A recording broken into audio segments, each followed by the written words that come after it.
तेलंगाना के जिले यादाद्री भुवनगिर में यौम आज़ादी की डायमंड जुबली के मौके पर गवर्नमेंट विप आलेर की रुकने असेंबली जी सुनीता महेंदर रेड्डी ने कलेक्ट्रेट के दफ्तर में कौमी परचम लहराया।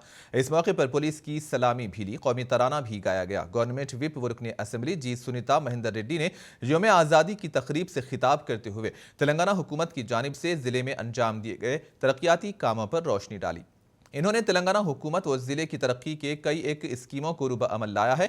नए आसरा पेंशन भी मंजूर किए गए। इस मौके पर जिला भर में बेहतरीन खिदमात अंजाम देने वाले 282 ओहदेदारों को तारीफी असनदात से नवाजा गया। उनमें मुख्तलिफ शोबेजात में काम करने वाले जिले ओहदेदार, सरकारी मुलाजिमीन, माइनॉरिटी अकामती स्कूल में खिदमात अंजाम देने वाले ओहदेदार भी शामिल हैं। इस तकरीब में जिला collector P Satpathy, additional collector Panchayat Raj Deepak Tiwari, एक और एडिशनल कलेक्टर श्रीनिवास रेड्डी, रुकने असेंबली पी शंकर रेड्डी, रुकन कानून साज council A Krishna Reddy, DCP Narayan Reddy, district minority welfare officer Satyanarayana और दूसरों ने शिरकत की।